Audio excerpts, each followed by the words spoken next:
Como que eu tenho que pensar? Constância. Constância significa que eu tenho que treinar a leitura sempre.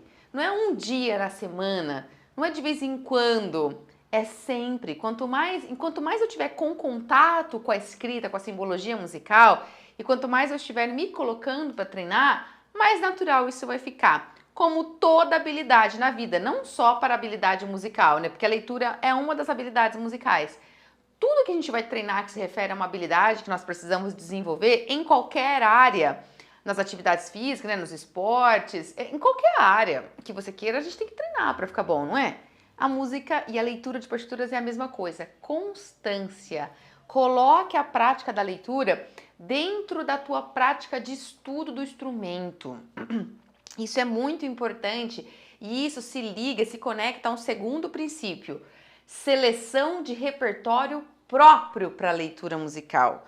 Quando eu falo seleção de repertório próprio para a leitura musical, significa que você tem que se preocupar, conversar com o seu professor, pesquisar, conversar com colegas do seu instrumento, quais são as partituras ali, onde você encontra livros que tenham uma escrita própria para o teu instrumento. Porque às vezes a gente pega partituras na internet que não foram escritas para o meu instrumento, elas estão escritas de uma forma genérica, então ela não tem informações técnicas, ela não tem um cuidado para ver se aquilo que está escrito ali realmente é possível de ser realizado no meu instrumento, se o meu instrumento tem aquelas notas ali.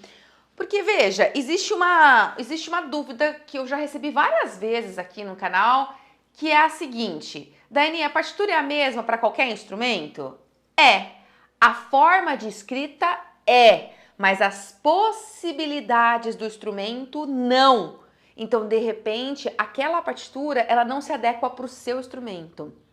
Entende? A forma de se montar uma partitura é comum a qualquer instrumento. Só que o meu instrumento, ele tem especificidades que o outro instrumento não tem. Que especificidades são essas, Daiane? Extensão de notas, por exemplo. Então, alguns instrumentos têm uma extensão mais aguda, outros mais graves. E às vezes eu tenho uma partitura ali com uma extensão que o meu instrumento não vai conseguir tocar, não vai conseguir tirar esse som.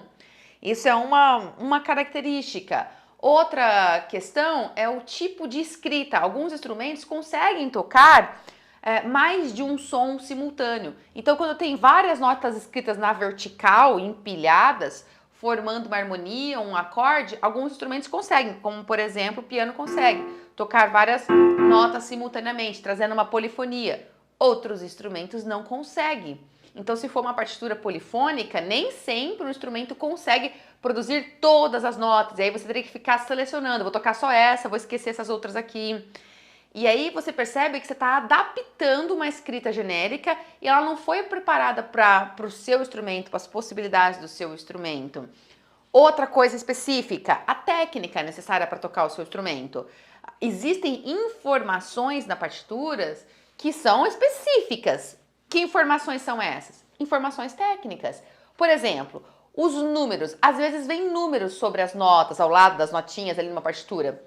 Esses números, para o pianista, significa os dedos que ele vai usar, o dedilhado. Qual dedo ele usa para tocar aquela nota. Para um violonista, por exemplo, já significaria a casa ou a corda. Eu não me recordo exatamente, porque eu não sou violonista, mas eu quero mostrar para você a diferença que há entre o mesmo símbolo, número. Número colocado. Para o pianista significa uma coisa, para o violonista significa outra. Porque essa informação é uma informação ligada à técnica do instrumento. Então isso é muito específico. Resumindo, você tem que procurar um repertório próprio para o seu treino de leitura. Um repertório que foi feito para o seu instrumento. E eu vou além, um repertório que é gradativo. Porque muitos alunos pecam no treino de leitura porque pegam músicas muito difíceis, tecnicamente difíceis, com uma escrita complexa, e a pessoa está começando a treinar a leitura de partituras. Então ela pegou, é como se ela pegasse um texto cheio de palavras estranhas, muito difícil para ler. Ela está aprendendo ainda a juntar sílabas para ler uma palavra. Então a gente tem que pegar um repertório gradativo, que começa com uma seleção de partituras mais fáceis, sempre partituras que estão abaixo da tua capacidade de execução já. Você já toca legal? Partituras que são mais simples, que exigem menos prontidão motora.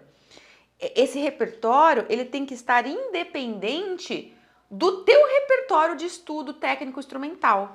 Nossa, Dani, você falou agora difícil. É o seguinte, nós temos as músicas que a gente estuda no nosso instrumento, músicas que servem para a gente avançar tecnicamente, para a gente avançar artisticamente, para a gente se aprimorar interpretativamente, sabe, na expressividade. A gente tem o nosso repertório que o nosso professor passa, ou que a gente selecionou, que a gente está estudando ali para tocar com a nossa banda, para tocar na igreja, tal. Ok? O repertório para leitura de partitura, ele deve estar independente desse. Você vai praticar a leitura de partitura nesse repertório aqui, que é o seu repertório de avanço. É inerente, você tá, às vezes, né, nem sempre, né, digamos, porque algumas pessoas estão lendo por cifras, nem sempre tá com leitura musical envolvida nesse repertório aqui. Às vezes sim. E aí você vai estar em contato com a leitura.